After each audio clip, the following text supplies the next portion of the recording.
Ember awoke to a distant roar, like a great wind. Her dreams, usually warm and bright, had taken on the chill of ice and azure.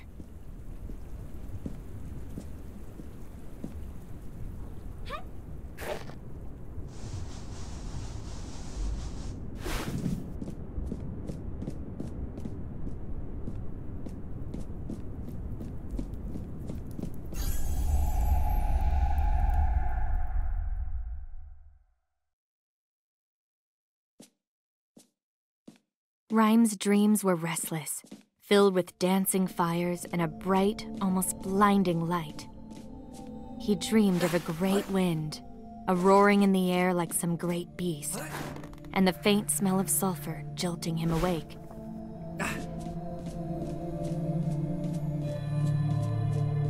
He was the last in a long line of heroes, the lone defender of the castle in the heart of this kingdom of ice.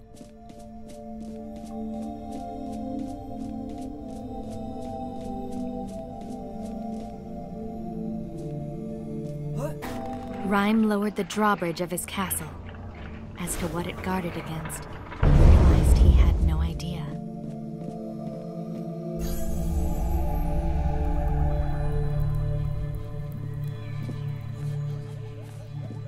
As she emerged from the great oak that was her home, she noticed the once great trees of the forest were shattered, broken. It was as if a great storm had blown through, splintering all in its path. The roar that had awoken her. She ventured on, her curiosity growing as she climbed through the tree hollows.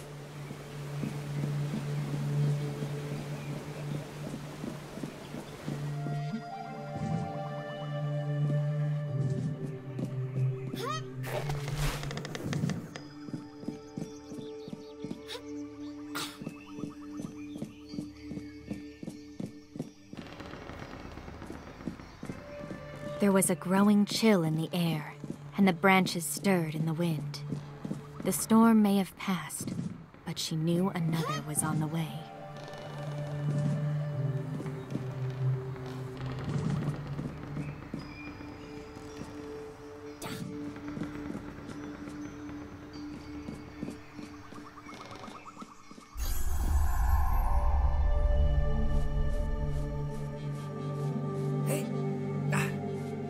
The permafrost was melting. Rime felt a gust of warm wind and wondered if it had brought the wisp beside him.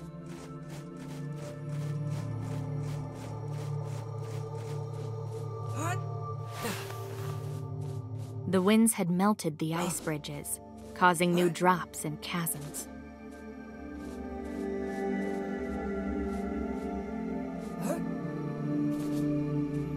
But Rime could still use the cold to his advantage.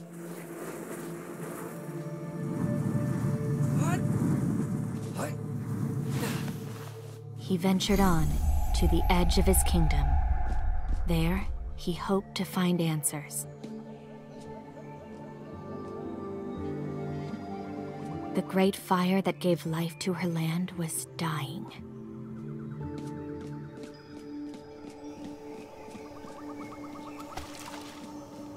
Fissures had cracked open tunnels in the cliffs, and great jets of sulfur erupted from the ground. Yet she knew she could use these to her advantage.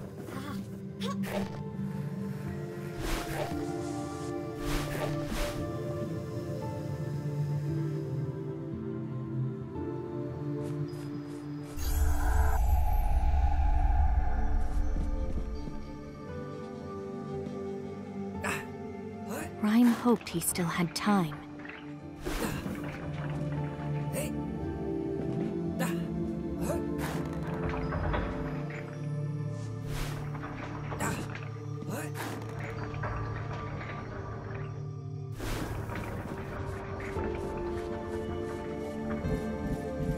He passed the gates of his kingdom and found new tunnels revealed by the melting of the ice. The glistening water of the cave ran down the walls like tears, as if weeping at the melting of his world.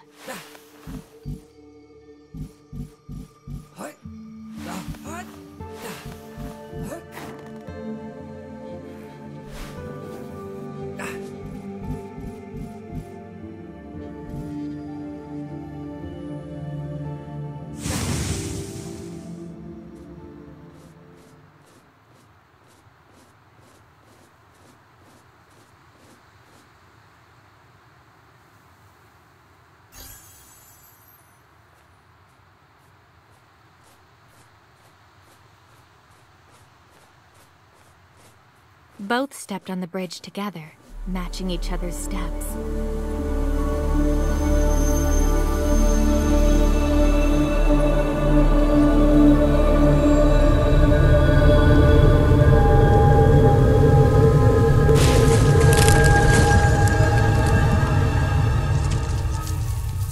Ember met Rime.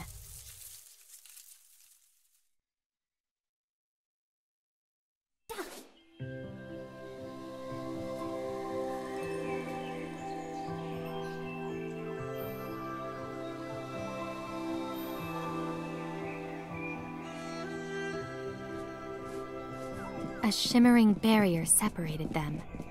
On either side of this barrier, each carried their world with them.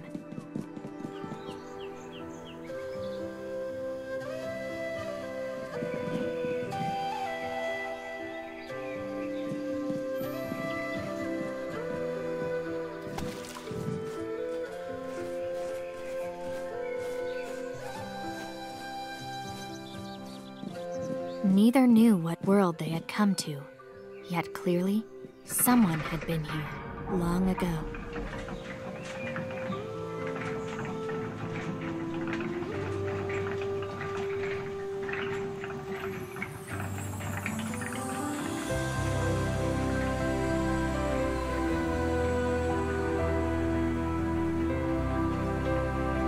As they rode across the sky, the two caught sight of a great castle in the distance, and over it, a dark shape soared into the air and was gone.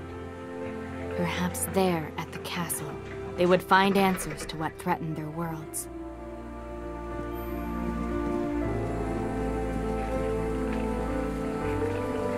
Buoyed by Ember's warmth, they rose and descended when Rime's chill fell upon them.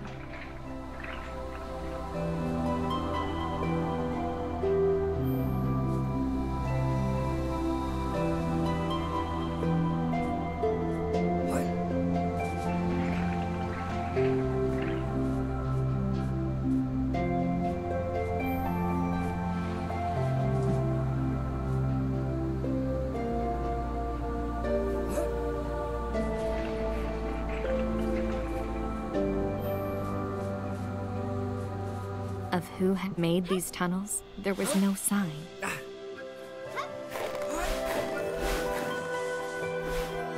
Only by working together were they able to move forward.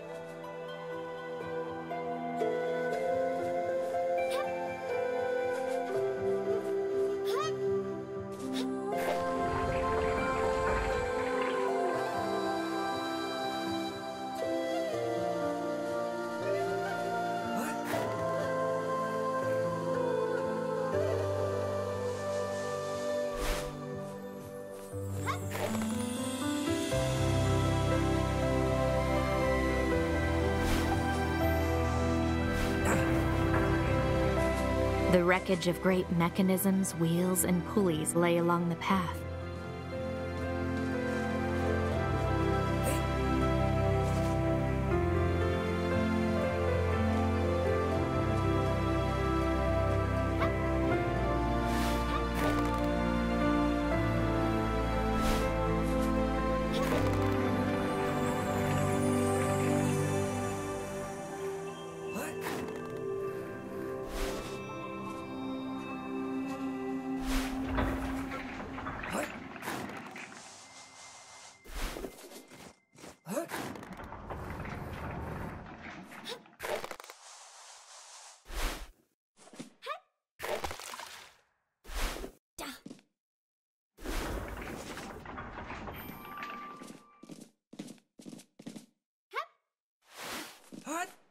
More structures lay ahead, forgotten in the overgrowth.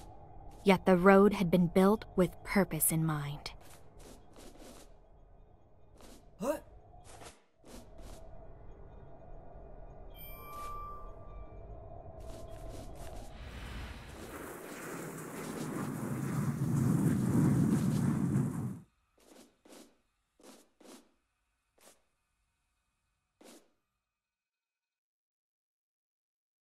Huh?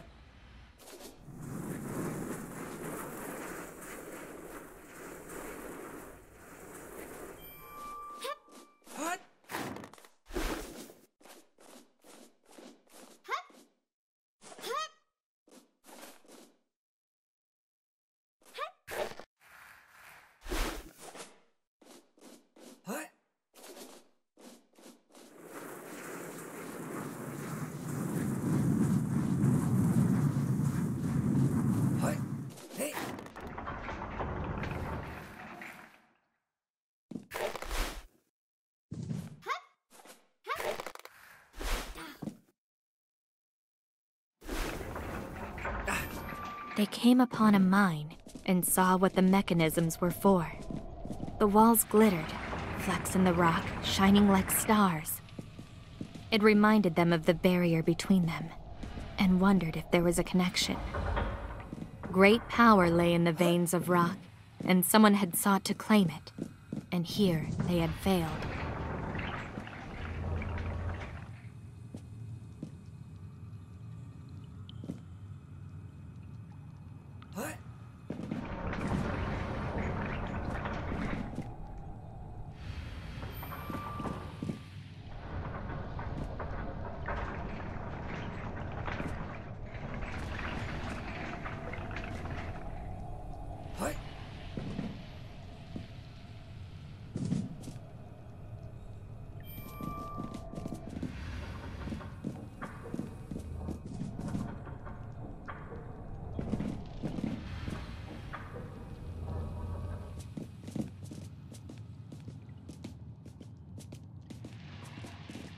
No matter whether touched by cold or warmth, they noticed the ore held its color.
Finally, they emerged from the mine, and across the bridge ahead of them lay the great castle they had seen from the gondola.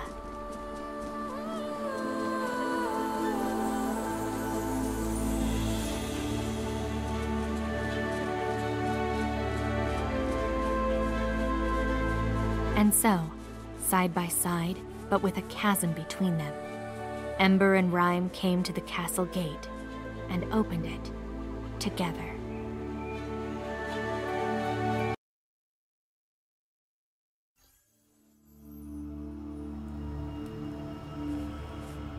The castle, majestic from a distance, had fallen into ruin, its halls empty. Of the ruler, there was no sign. Ash blackened the stones from a fire long ago.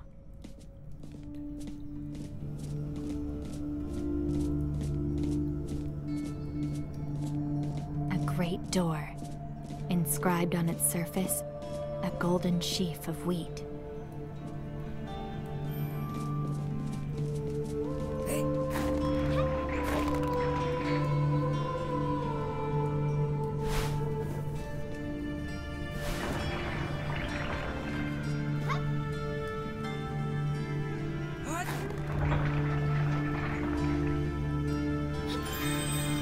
Perhaps this world would hold the secret they sought, and remove the barrier between them.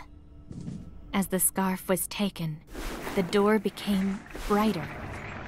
Whoever had once held these scarves, the doors had opened for them.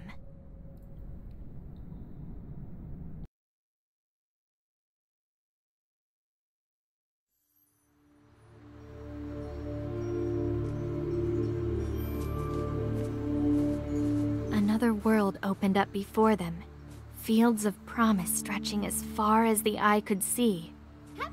But the fields lay untended, the farmers gone.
The faded black scarf seemed a hint of royalty.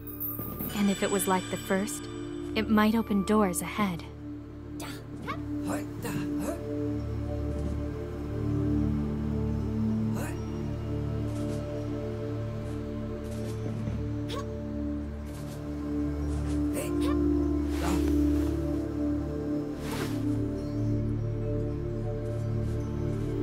Sulfur split the ground here, fissures in the rock.